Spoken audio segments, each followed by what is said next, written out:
하나님께 소망을 두라 네 번째, 소망과 안식이라고 하는 말씀의 제목으로 주의 말씀 함께 나눠보고자 합니다.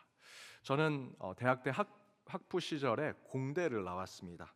그리고 나서 신학대학원을 들어갔는데, 신학대학원은 인문학을 공부하는 것이죠. 그래서 이 공대 공부를 하다가 인문학을 공부하는 신학대학원에 들어가서 처음에는 굉장히 헤매고 힘들었습니다. 공대에서는 1 더하기 1은 2라고 얘기합니다. 그것이 어떻게 나왔는지 풀이 과정을 정리하고 그 답이 나오고 그것을 계산하는 것이 중요합니다. 그런데 인문학을 공부하는 신학교에서는 1 더하기 1은 3이라고 얘기하는 사람을 칭찬하더라는 겁니다. 어떻게 그렇게 창의적인 생각을 했냐고 한번 설명해 보라고. 공대에서 1 더하기 1은 3이라고 하면 미친놈이라고 합니다. 틀렸다고 하고요, 낙제생이 됩니다. 그러나 신학교에서는 때때로 하나님이 1 더하기 1은 3이 되고 4가 된다, 때로는 1 더하기 1은 0이 되기도 한다라는 것을 하나님이 허락하신다, 그것을 성경적으로 신학적으로 잘 설명해봐라 라고 격려하더라는 것이죠. 저는 도저히 이해가 되지 않았습니다. 그래서 신학교에 가서도 계속해서 공대식으로 공부를 했습니다. 신학교에 시험을 볼 때 공대에서는 공부하는 것이 교과서를 그대로 정리합니다. 책의 내용이, 시험 범위의 내용이 너무 많아서 그것을 요약 정리합니다. 거기에 그림도 그리고 그래프도 분석하고 여러 가지 정리한 것들을 공식으로 외우기도 하고요. 그렇게 암기해서 시험장에 들어가서 시험 볼 때 그것을 그대로 적어냅니다. 그렇게 신학교에 가서도 똑같이 신학교 수업에 시험 작성을 했습니다. 그랬더니 제 점수가 잘 나오면 B, 안 되면 C, D가 되었습니다. 내 소명이 뭔가 잘못된가? 하나님, 저 잘못 부르시지 않았습니까? 그냥 공대를 다니게 하셔서 공돌이로 살게 하시지 왜 인문학이 있는 신학대학원에 들어와서 아무리 공부해도 점수가 나오지 않습니다. 이 소명이 맞다면 신학교에서 공부할 수 있는 방법을 제게 좀 알려주십시오 라고 기도탑에서 열심히 기도했습니다. 그런데 어느 날 하나님께서 그 기도 가운데 제게 요한복음을 읽으라는 음성을 주셨습니다. 그래서 요한복음을 열심히 읽었습니다. 1장에서 21장까지 여러 번을 반복해서 읽었습니다. 그 말씀 가운데 응답을 찾아야 되는데 아무리 읽어도 뭔지 모르겠습니다. 읽고 또 읽고 여러 번 읽었습니다. 그런데 어느 순간 번쩍 계시처럼 제게 내려온 것이 있었습니다. 아, 이거구나. 그때 깨달았던 신학교에서의 공부의 방법은 그 요한복음을 읽어보니 예수님께서 하늘의 지혜를 가르치시는 방법이 사람들과 만나 대화하더라는 것이죠. 니고데모를 만나서 대화합니다. 거듭남이 무엇인지 얘기하고요, 사마리아 여인을 만나서 예배가 무엇인지 얘기합니다. 제자들과 유대 종교 지도자들과 함께 만나서 이야기하고 대화하고 마음을 나누는 그 모습을 그곳에서 보았습니다. 그때 깨달은 신학 공부의 방법은 공대처럼 교과서를 분석하고 정리해서 암기하는 것이 아니라 그 교과서를 읽고 또 읽고 생각하고 마음으로 그 이야기들을 정리하는 것입니다. 그리고 그것을 마음에 품고 사람들을 만나 대화하고 토론하는 것이 신학교에서, 인문학에서 공부하는 것이구나. 실제로 제가 이 방법을 이렇게 이용했습니다. 시험 범위에 있는 교과서의 내용을 3-4번 읽습니다. 예전에 공대처럼 요약하고 정리하고 그래프 그리고 그림 그리지 않았습니다. 그냥 읽기만 했습니다. 밑줄만 치고 읽고 중요한 것 있으면 이 내용이 뭘까 생각해보고 묵상해 보았습니다. 그리고 밤 12시쯤 도서관에 갑니다. 그러면 12시가 돼도 여전히 공부 잘하는 선배가 그곳에 있습니다. 커피 하나 사주고 그 선배를 부릅니다. 선배, 무슨 공부하고 있어? 내일 시험 요점이 뭐야? 뭐 시험 문제 나올 것 같아? 얘기 좀 해주세요. 내 생각은 이런데 형님 생각은 어떻습니까? 라고 얘기하면서 교과서에서 읽었던 내용들을 서로 주고받고 토론을 합니다. 이렇게 생각한다, 저렇게 생각한다. 때로는 서로 의견이 달라서 그걸 가지고 길게 토론도 하고요, 같은 생각은 정리하고 마음속에 품습니다. 그리고 다음날 아침에 시험 시간에 들어가면 그때 대화했던 내용이 다 똑같이 나오는 것은 아니지만 그때 함께 토론하고 대화했던 그 내용들이 그 시험 문제에서 어떻게 정리되는지가 제 마음속에서 다 정리가 됩니다. 그러면 그 시험 문제 암기할 필요가 없습니다. 그 형님과 대화했던 내용들을 복기하면서 하나하나 적습니다. 이런 의견도 있습니다. 하지만 저는 이런 의견을 갖고 있습니다. 따라서 기독론은 이렇고 성년론은 이렇다고 생각을 합니다 라고 답안을 작성했습니다. 몇 점을 받았을까요? A를 계속해서 받았습니다. 믿어주시는군요. 저는 지금도 그때 하나님께서 주신 신학 공부 방법이 하나님의 계시라고 생각합니다. 제가 노력해서 얻은 것이 아니고요, 하나님께서 제게 번쩍거리는 지혜를 주시고 그 계시를 받아서 지금도 신학 공부를 하고 있습니다. 그때 그 계시가 없었다면 아마 저는 신학교에서 그만 나왔을 것입니다. 여러분도 잘 안 되는 것이 있으면, 잘못되는 것이 있으면 기도하십시오. 하나님께서 계시를 주실 것입니다. 그리고 그 방법을 깨닫게 해주실 것입니다. 그런데 여러분, 하나님은요, 저처럼 공부하는 법이나 무언가를 성취하는 것, 어떤 것에 성공하기 위해서 하나님의 뜻과 사명을 이루는 것에 대해서만 하나님의 방법을 배우고 깨달아야 한다라고 말씀하지 않으십니다. 오히려 그 반대로요, 하나님은 주 안에서 쉬고 평안을 얻고 안식을 누리는 것도 배워야 한다라고 말씀하십니다. 마태복음 11장 29절에서 이렇게 얘기합니다. 우리 함께 읽어보겠습니다. 나는 마음이 온유하고 겸손하니 나의 멍에를 메고 내게 배우라.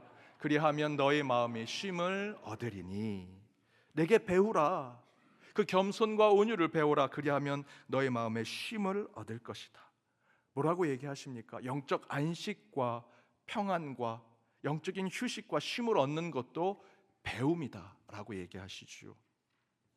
우리 속담에 이런 얘기가 있습니다. 도리어 멍석을 깔아놓으면 제대로 하지 못한다라는 것입니다. 아이들이 저쪽에서 막 뛰어놉니다. 그런데 저곳에서 놀면 안 되는 곳이라 이쪽에 멍석을 깔아 이쪽에서 놀아 라고 하면 아이들이 오히려 그쪽에서 못 놉니다. 저와 여러분의 삶도 비슷하지 않습니까? 좀 놀라고 하면 스트레스 받습니다. 어떻게 놀지? 부목사님들 가운데 쉬는 날에 제가 교회 와보면 우리 부목사님 사무실에 불이 켜져 있어서 가보면 그 쉬는 날인데 부목사님이 사무실에 앉아 계십니다. 왜 사무실에 있어요? 오늘 쉬는 날인데 라고 얘기하면 그 부목사님이 이렇게 얘기하십니다. 집에는 놀 것이 없습니다. 교회 오면 더 편하고 쉴 게 많습니다. 신앙도 마찬가지지요. 어떻게 하면 성경 공부 잘할까, 영성훈련 잘 받을지 생각은 많이 하지만 정작 하나님께서 이제 좀 쉼을 가져라, 좀 안식을 해라 라고 할 때 저희들은 오히려 불안합니다. 하나님 더 배워야 되지 않습니까? 더 성경 공부해야 되지 않습니까? 아니야, 이제 좀 쉬어 라고 할 때 오히려 불안해한다는 것이죠. 지난 겨울에 영성 금식 훈련으로 수양관에 2박 3일 동안 금식하면서 저희들이 영적인 훈련을 했습니다. 그때 우리 훈련 받는 분들이 하는 것이라고는 금식하고 아무것도 먹지 않고 그냥 성경 읽고 기도하는 것 외엔 다른 것이 없습니다. 중간 점검을 위해서 잠시 모였는데 하나같이 이렇게 얘기하십니다. 너무 좋긴 한데 뭐래도 해야 될 것 같아서 숙제를 해야 되나? 뭘 좀 적어야 되나? 뭔가를 좀 만들어야 되나? 라는 생각을 했다는 것입니다. 하지만 앞에 말씀드린 대로 29절에 내게 배우라. 그리하면 너의 마음에 쉼을 얻으리라 말씀하시지요. 하나님은 저와 여러분에게 영적 안식을 주시고자 그 말씀 가운데 배우라고 말씀하고 계십니다. 쉬는 것도요, 안식을 취하는 것도 배워야 합니다. 그렇다면 2025년 기도와 소망 가운데 하나님이 주신 안식과 평안의 삶을 우리는 어떻게 배우고 깨달아 갈 수 있을까? 오늘 주신 말씀 가운데 3가지를 함께 나눠보고자 합니다. 그 첫 번째는 아무것도 하지 않는 쉼을 가지라는 것입니다. 아무것도 하지 않는 쉼을 가지라. 오늘 본문 시편 23편 2절에서 3절 말씀입니다. 우리 함께 읽어보겠습니다. 그가 나를 푸른 풀밭에 누이시며 쉴만한 물가로 인도하시는 도다. 내 영혼을 소생시키시고 자기 이름을 위하여 의의 길로 인도하시는 도다. 다윗이 쓴 시편인데요, 다윗이 뭐라고 얘기합니까? 영혼을 이렇게 치유해라, 너의 마음을 이렇게 회복해라 라고 얘기합니까? 그렇게 얘기하지 않습니다. 영혼의 치유와 회복, 저와 여러분의 심령의 쉼과 안식을 위해 다윗은 23편에서 이렇게 얘기하죠. 하나님은 우리를 쉴만한 물가로 인도하신다. 하나님은 저와 여러분을 의의 길로 이끄시더라 라는 것이죠. 그때 저와 여러분이 하는 것은요, 그저 주님이 이끄시고 인도하시는 곳에 따라가기만 하면 된다라는 것입니다. 저와 여러분이 뭘 할 수 있는 것이 아닙니다. 주 안에 있는 자는 치유와 안식을 위해 어떤 일도 할 필요가 없다는 것입니다. 게으름과 태만을 여러분에게 말씀드리는 것이 아닙니다. 인간적으로 무엇인가 의도해서 하려고 하고 우리 인간의 마음으로 뭔가 치료요법을 찾고 억지로 치유할 수 있는 행위를 하려고 하는 것, 하나님 앞에서는 필요 없다라는 것이지요. 대신에 하나님께서 쉴 만한 곳으로 인도하신다, 소생시킬 곳으로, 그 길로 저희를 이끄시더라라는 것입니다. 그래서 저와 여러분이 그때 할 수 있는 것은요, 그저 잠잠히 하나님의 때를, 하나님의 그 방법을 기다리는 것이죠. 그래서 영적 안식에 가장 필요한 신앙은요, 아무것도 하지 아니하고 하나님을 기다리는 것. 오늘 시편 본문 23편에 그가 나를 푸른 풀밭에 누이시며 쉴만한 물가로 인도하신다라고 얘기하죠. 이 말씀을 여러분 이해하시고자 하신다면 양치기의 모습을 기억하셔야 합니다. 목동의 모습. 양들이 편히 쉴 곳, 또 쉴만한 물가, 또 꼴이 있는 곳을 얻기 위해서 양들이 막 이리 뛰고 저리 뛰고 그곳을 찾아다닙니까? 그렇지 않습니다. 그런 것을 찾는 것은요, 목자죠. 양치기입니다. 양치기가 이것저것 뛰어다니면서 좋은 곳을 찾으면 그때 양들을 데리고 그곳으로 인도하지요. 그것을 설명하는 것이 시편 23편입니다. 그렇게 하나님은 저와 여러분에게 안식을 주신다라는 겁니다. 하나님이 나서서, 하나님이 수고하셔서 저와 여러분에게 영적인 쉼을 주신다라는 것이지요. 이처럼 주 안에 있으면 아무것도 하지 않을 때 오히려 하나님의 역사가 이루어집니다. 여러분에게 아무것도 하지 말라, 정말 게으르고 태만하게 살라 말씀드리는 것이 아니고요, 쉼과 안식이 필요할 땐 정말 아무것도 하지 마십시오. 하나님이 인도하시는 대로 갈 때 그 가운데 하나님이 역사하시고 일하신다는 것입니다. 투자의 귀재인 워런 버핏은 아침에 일어나자마자 아무것도 하지 아니하고 멍 때리기로 하루를 시작한다고 합니다. 실제로 투자자들은 아침에 일어나자마자 씻지도 않고 차트를 보고 TV를 켜놓고 세계 파이낸셜의 이 경제적 상황들을 다 돌아보는 것이 그들의 일상일 것 같은데, 가장 그렇게 해야 될 것 같은 워런 버핏은 반대로 가장 느슨한 삶에서부터 하루를 시작하더라는 것입니다. 애플 CEO였던 스티븐 잡스도 그의 유일한 휴식은 자신이 만든 아이폰을 책상에 놓고 아무것도 디지털 기기를 몸에 지니지 않은 채 산책을 하는 것이었다라고 얘기합니다. 그런데 스티븐 잡스가 그렇게 디지털 기기, 자신이 만들었던 혁신적인 기계로부터 멀리 떨어질 때 오히려 그 혁신과 창의적인 생각이 났더라라고 얘기합니다. 제가 교회를 개척하고 얼마 되지 않아서 부흥이 이루어졌습니다. 특이하게 아내는 교회를 잘 다니는데 남편은 교회에 나오지 않는 가정들이 교회에 출석하기 시작하면서 교회가 부흥했습니다. 아내는 신앙이 좋고 남편은 한국에 있을 때는 교회를 잘 안 다니다가 미국에 와서 유학 와서 가족들을 쫓아서 어쩔 수 없이 교회에 오게 되는데, 그렇게 와서 출석한 한 가정을 제가 신방을 갔습니다. 제가 남편에게 물었습니다. 왜 우리 교회에 등록하고 정착하게 되었습니까? 한국에서는 교회 다니지 않으셨다고 하는데, 그러자 그 남편이 이렇게 얘기합니다.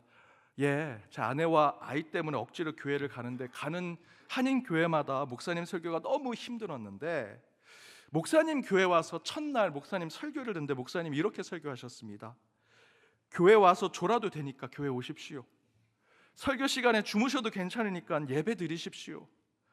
한 주 동안 영어로 수업하고 또 외국 교수님, 동료 학생들 영어로 얘기할 때 긴장하면서 수업 듣느냐, 한국에서는 맨날 조셨을 텐데 유학 와서는 수업 들을 때 하나도 졸지 못하시지 않습니까? 한국말로 설교하는 이 시간만큼은 조십시오. 괜찮습니다. 교회 오십시오. 라고 제가 설교했다는 겁니다. 그 설교를 듣고 은혜를 받아서 출석하고 등록했다는 겁니다. 제가 그 얘기를 듣고 감사합니다 라고 얘기했는데, 이게 감사한 것이 맞는지 이런 생각이 들었습니다. 그런데요, 전 진짜 감사했습니다. 혹시 이민 삶을 사신 분들 아시지요? 참으로 힘듭니다. 그곳에서 인종차별도 당하고 말도 통하지 않아서 답답하고 속상하고, 그래도 예배 드릴 때 한국 사람들 함께 모여서 한국말로 얘기하고 국밥 하나 먹는 것에 기쁨을 누리는데, 그곳에 와서 좀 졸리면 자는 거 어떻겠습니까? 하지만 실제로 그 성도님들 한 분도 조는 분들 안 계셨습니다. 여러분에게도 똑같이 말씀드리고 싶습니다. 얼마나 피곤하셨습니까? 그지요? 예배 시간에 조셔도 괜찮습니다. 뭐 그런 거 있잖아요. 공부할 때 부모님이 야 공부해! 라고 하면 진짜 공부하기 싫습니다. 예배 시간에 졸지 마십시오, 정숙하고 제대로 집중하십시오 라고 하면 어떻게든 졸고 싶고 어떻게든 몸을 비비고 꼬고 싶죠. 그래서 저는 이렇게 얘기하고 싶습니다. 조셔도 괜찮습니다. 몸 조금 움직이셔도 괜찮습니다. 그러면 제대로 듣지 않으실까요? 여러분, 안식은요 말 그대로 편안히 쉬는 겁니다. 다른 거 해서는 안 됩니다. 무장해체하셔야 됩니다. 마음을 내려놓고 영적인 멍때기를 하셔야 됩니다. 그냥 무심으로 그저 주님께서 우리를 이끄시고 인도하시는 대로 따라가는 것, 그런 양이 되셔야 합니다. 모든 것을 내려놓고 그냥 하나님이 인도하신 대로 가셔야 합니다. 그럼 하나님께서 우리를 푸른 풀밭 쉴 만한 물가로 인도하시리라 믿습니다. 모든 것을 포기하고 버리고 텅 비운 채 하나님만 의지하십시오. 그 다음부터는 이제 하나님께서 여러분을 위해 일하실 것입니다. 두 번째는 머리가 아니라 가슴으로 취하는 안식을 갖는 것. 머리로 쉬는 것이 아닙니다. 가슴으로 안식을 취하라라는 것입니다. 김수환 추기경이 이런 말을 했습니다. 내 삶이 머리에서 가슴으로 내려가는데 평생이 걸렸다. 김수환 추기경의 말까지 갈 필요가 없습니다. 제가 이런 얘기를 어느 자리에서 얘기했더니 한 권사님이 지금 남편인 남자 집사님과 결혼한 이유를 얘기하면서 이렇게 얘기하십니다. 그 남자 집사님과 결혼하게 됐던 아주 중요한 계기는 머리와 가슴이 일치하지 않아서 결혼하게 됐다는 겁니다. 머리는 이 남자는 아니야 라고 계속 얘기하는데 가슴이 자꾸 끌려서 그 집사님과 결혼했는데 40년쯤 지나니 머리와 가슴이 일치하게 되면서 이런 결론이 났습니다. 그 남자는 아니었구나. 그런데 이미 무르기에는 너무 늦어버린 거지요. 농담처럼 이렇게 얘기합니다. 마태복음 11장 29절에 뭐라고 얘기합니까? 나는 지식으로, 신학적으로, 철학적으로, 머리로 온유하고 겸손하다 얘기하십니까? 아니죠. 머리로 겸손 알 수 있습니다. 지식으로 온유가 뭔지 모르는 사람이 어디 있겠습니까? 단지 그것이 가슴으로 내려오지 않아서 온유와 겸손의 신앙의 삶을 살지 못하는 것이죠. 온유와 겸손의 삶이 머리에서, 지식에서, 철학과 신학에서 가슴으로, 마음으로, 심령으로 내려와야 그것이 우리 가운데 신앙이 되는 것이고요, 그것으로 쉼을 얻을 수 있다. 오늘 본문에서 얘기하지요. 김수환 추기경의 말대로 머리에서 가슴으로 내려와야 진짜 신앙이 뭔지 알 수 있는 것입니다. 저희도 진짜 하나님이 주신 영적인 안식을 누리기 위해서는 머리에서 가슴으로 내려오는 신앙의 삶을 살 때 비로소 하나님이 허락해 주시는 평안과 쉼을 얻을 수 있다라는 것입니다. 시편 119편 11절에 내가 주께 범죄하지 아니하려 주의 말씀을 내 마음에 두었다라고 얘기합니다. 내가 범죄하지 않기 위해서, 내가 율법을 잘 지키기 위해서, 신앙의 삶을 제대로 살아내기 위해서 주의 말씀을 머리에 두었다라고 얘기합니까? 율법이 613개가 있습니다. 그것을 머리로 계산해서 율법을 지키는 거, 유대인들은 그렇게 하지요. 그러나 시편의 119편의 기자는요, 범죄하지 않기 위해서, 율법을 지키기 위해서, 신앙의 바른 삶을 살기 위해서 머리가 아니라 주의 말씀을 이 마음에 두어야 한다라고 이야기하고 있습니다. 한 피아니스트가 한 단계 실력에 성장한 계기를 이렇게 얘기합니다. 첫 콩쿠르를 준비하면서 정말 악보를 다 외웠습니다. 그래도 혹시나 틀릴 수 있을까 악보를 항상 앞에 두고 피아노를 쳤다고 합니다. 그런데 어느 날 스승이 오더니 그 악보를 보고 다 찢어버리더랍니다. 그리고 이렇게 얘기합니다. 머리로 암기해서 기계처럼 치지 마라. 가슴으로 쳐라. 가슴으로 쳐라. 다 암기했습니다. 컴퓨터처럼 기계처럼 칠 수 있지요. 하지만 그것은 진짜 예술이 아니라는 것입니다. 머리가 아니라 가슴으로 연주할 때 한두 개 틀릴 수 있습니다. 그 틀린 게 중요한 것이 아니라 가슴으로, 마음으로 칠 때 그것을 듣는 이들의 마음을 울릴 수 있다는 것이죠. 설교 앞부분에 저의 신학대학원 때 공대 공부하다가 신학 공부하게 된 그 간증처럼 제가 공대를 다닐 때 머리로만 계산했습니다. 머리로 정리하고 머리로 시험 보고 머리로 답을 내려고 했습니다. 그러다 보니 사람을 만날 때도 다 그렇게 되었습니다. 그런데 제가 신학교에 가서 가슴으로 사람을 만나고 사람과 대화하기 시작했습니다. 제 심령으로, 제 마음으로 하나님을 만나고 하나님께 기도하고 하나님께 대화하려고 하니 그때 깨달았던 신학과 성경 공부는요, 제 삶을 완전히 새롭게 바꿨습니다. 각을 띈다고 하죠. 제가 노력해서 그렇게 공부하게 된 것이 아니라 하나님이 계시를 주신 것입니다. 지혜를 주셔서 이렇게 공부하면 마음으로 사람을 이해하고 세상을 이해하고 하나님을 이해할 수 있겠구나. 그래서 앞에 말씀드린 대로 저는 그때 깨달은 신학 공부의 방법론이 하나님이 알려주신 계시라고 믿습니다. 그런데 그렇게 공부하는 것은 사실 놀면서 공부하는 거예요. 여러분 생각해 보십시오. 앞에 제가 얘기했던 대로 책 한 3-4번 읽습니다. 그리고 도서관에 가서 공부 잘하는 친구 불러가지고 요약해서 얘기 좀 해봐. 뭐가 시험 문제 나올 것 같아? 뭐 그런 얘기하다가 교회 얘기도 하고 살아간 얘기도 하고 만나는 여자친구 얘기도 하고 하면서 대화하는 가운데 저는 시험 공부를 했습니다. 놀면서 공부하는 거죠. 오늘 나누는 안식과 영적인 쉼도 저는 그와 같다고 생각이 듭니다. 그동안 머리로 나를 알고자 했다면 이제 가슴으로 나를 느끼고 마음으로 내 안에서 쉬고 안식함으로 신앙의 삶을 살라라고 말씀하시는 것이 하나님의 뜻이라는 것입니다. 그래서 저는 목회할 때 성경 공부를 많이 하지 않습니다. 가장 필요한 성경 공부만 우리 성도들과 나눕니다. 밥 한 번 제대로 같이 앞자리에서 나눠 먹지도 못했는데 성경 공부한다고 제가 막 잘난 체하고 아는 체하고 제가 그런다면 그것이 정말 하나님의 말씀으로 그들의 가슴과 그들의 마음을 울릴 수 있을까? 하나님도 그거 성도들 좋아하지 않아. 주영아, 너 신학교 때도 놀면서 쉬면서 공부했는데 왜 자꾸 그런 걸로 성도들 괴롭히려고 해? 그냥 성도들과 함께 놀면서 말씀 나누고 웃으면서 주께서 주신 지혜를 깨닫는 그런 목회하라, 제게 말씀하십니다. 저는 요즘 세상을 보면서 이런 생각이 듭니다. 왜 우리 기독교가 이렇게 되었을까? 왜 저렇게 폭력적이고 호전적이고 믿음을 주는 종교가 되어야 되는 자꾸만 의심받는 종교가 되었을까? 그 이유는요, 하나님 안에서 우리가 제대로 놀지 못하고 안식을 취하지 못하기 때문이라 생각이 듭니다. 여러분, 놀고 여유를 갖고 그 가운데 넉넉함이 있어야만 참된 쉼을 얻을 수 있는데 그 쉼을 우리가 배우지 못한 것입니다. 공부만 하려고 합니다. 하나님이 어떤 분이고 기도하는 방법은 무엇이고 신앙의 삶의 리더십은 무엇인지 공부만 하고 채우려고 하고 그 가운데 암기하고 그것이 신앙의 전부인 것처럼 생각하는 것이죠. 하지만 앞에 말씀드렸던 대로 우리 하나님은 주 앞에 평안과 안식도 배워야 된다 말씀하십니다.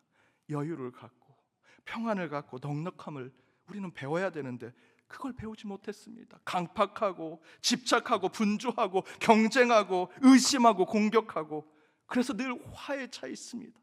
늘 열을 냅니다. 저는 그 삶을 묵상하고 성찰해 봅니다. 여러분, 진정한 영적 쉼과 안식을 얻기 원하신다면 머리가 아니라 가슴으로 주님께 나아가십시오.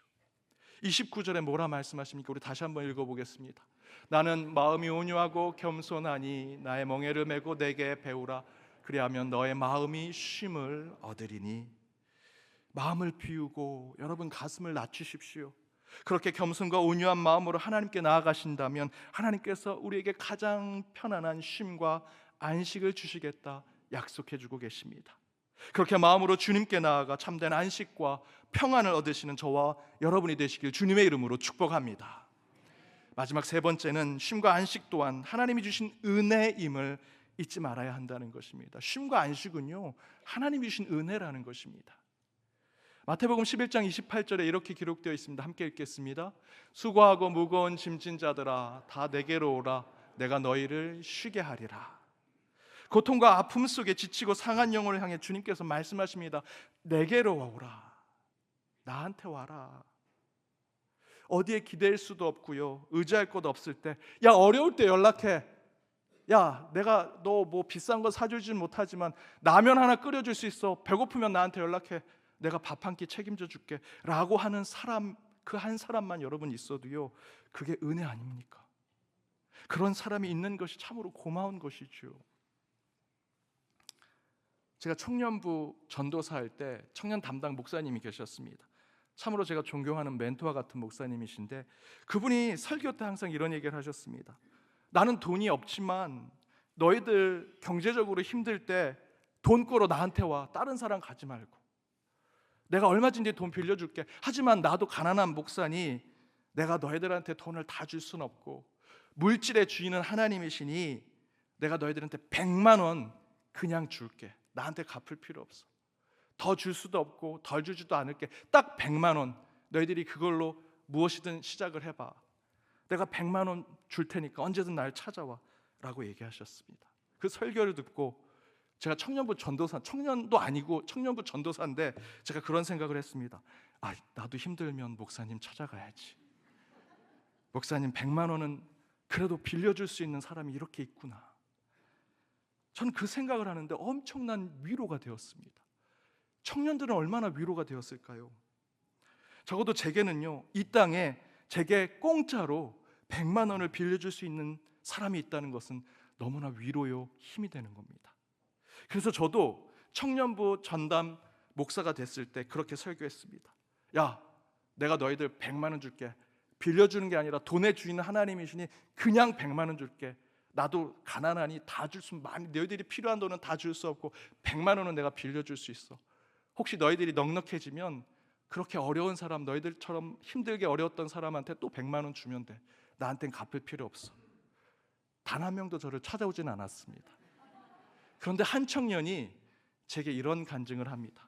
진짜 너무 힘들어서 제게 100만 원을 빌리려 오는데 이런 생각이 들더랍니다. 차라리 벼룩의 간을 빼먹지. 내가 왜 목사님께 100만 원을 빌리러 가나. 그런 목사님이 있는 것만으로도 감사하고 은혜지. 내가 더 노력하자라고 생각해서 저를 찾아오지 않았다고 합니다. 솔직히 기분은 나빴지만 그렇게 생각해 주는 거 참으로 너무 고마웠습니다. 여러분, 오늘 말씀에서 하나님이 저와 여러분에게 이렇게 얘기하시죠. 힘들지? 언제든 나한테 와. 내가 너희를 쉬게 해줄게. 그게 마태복음 11장 28절의 말씀입니다. 영성가 레티 카우만의 책에는 이런 얘기가 있습니다. 한 오지 탐험가가 현지 짐꾼을 데리고 여행을 떠났습니다. 그런데 이틀이 지나자 그 짐꾼들이 하루는 쉬어야 된다는 겁니다. 아직 체력이 남아있는데 빨리 갔으면 좋겠는데 그 현지 짐꾼들은 오늘은 쉬어야 된다고 얘기합니다. 그러면서 이렇게 얘기합니다. 너무 급하게 가면 내 영혼이 쫓아오지 못한다고. 우리가 너무 분주하게 빨리 가게 되면 영혼을 놓치고 오게 된다고. 지금 영혼이 저 멀리 떨어져 있으니 영혼이 올 때까지 기다려야 한다고. 그래서 오늘 하루는 쉬어야 된다는 겁니다. 그러면서 이렇게 얘기합니다. 진정한 여행은 먼저 간 영혼을 쫓아가는 여행이 행복한 것이다. 여러분, 은혜란 이런 것이죠. 먼저 가신 주님의 길을 따라가는 것, 하나님을 쫓아가는 삶, 그것이 은혜입니다. 시편 23편 1절에 여호와는 나의 목자시니 내게 부족함이 없다 말씀하시지요. 쉬고 안식하면 뒤처지고 실패하는 것 같습니다. 뭔가 더 채우지 못해서 부족한 것이 있는 것 같죠. 그러나 그 생각을 버려야 시편 23편 1절의 말씀대로 목자이신 주님을 쫓아갈 수 있습니다. 주님이 먼저 가신, 그 목자이신 주님이 가신 길을 쫓아가면 뒷절에 뭐라고 말씀하고 있습니까? 내게 부족함이 없으리라. 여러분, 2025년 한 해 살아갈 때 쉼과 안식은 반드시 필요하게 될 것입니다. 여러분, 고속도로 달릴 때 이런 편말을 보실 겁니다. 1시간 운전, 10분 휴식. 그것은 단순히 여러분만 쉬라는 것이 아닙니다. 자동차도, 여러 차들도 함께 달리고 쉬고 달리고 쉬는 것을 통해 안전한 운행이 될 수 있다는 것이죠. 2025년 한 해 여러분 살아갈 때 무조건 달려가면 안 됩니다. 때로는 쉼과 안식이 필요합니다. 왜냐하면 여러분뿐만 아니라 여러분의 가족도, 여러분의 주변에 있는 사람들도, 여러분의 주변의 환경도 때로는 안식이 필요하기 때문입니다. 2025년 한 해 소망을 이루기 위해 열심히 달리시고 최선을 다하시는 것은 중요합니다. 그러나 고된 삶 속에 영적인 안식과 쉼이 없다면 절대로 우리는 건강한 신앙의 삶을 살아낼 수 없습니다. 이를 위해 쉼과 안식을 위해서는 정말 모든 것 내려놓고 아무것도 하지 않는 그곳에 주님을 쫓아가셔야 합니다. 머리가 아닌 가슴과 마음으로 주님께 나아가셔야 하고요, 은혜로 주시는 하나님의 쉼을 받으셔서 나의 목자 되신 주님이 주신 평안으로 부조가 없는 한 해가 되시길 주님의 이름으로 축복합니다. 기도하시겠습니다. 소망의 하나님, 오늘 주신 말씀에 결단하며 나아갑니다. 한 해 우리에게 주어진 사명의 삶 가운데 때론 지치고 힘들어 쓰러지려 하여 모든 것을 포기하고 싶을 때 우리에게 진정한 안식과 쉼을 주시는 하나님을 만나게 하여 주옵소서. 그렇게 힘들 때 모든 것을 내려놓고 주님께만 의지함으로 참된 안식을 얻게 하시며 머리가 아닌 가슴으로 주님께 다가가 우리의 영혼이 소생케 되는 평안을 누리게 하여 주옵소서. 또한 은혜로만 주어진 하나님의 쉼을 받아 우리의 영혼에 부족함 없는 삶을 누리게 해 주시리라 믿으오니 수고하고 무거운 짐진 자들아 다 주님께로 오라 하신 그 말씀대로 주 안에서 참된 평안을 누리는 저희 모두가 되게 하여 주옵소서. 이 모든 간구 예수 그리스도의 이름으로 기도드립니다. 아멘.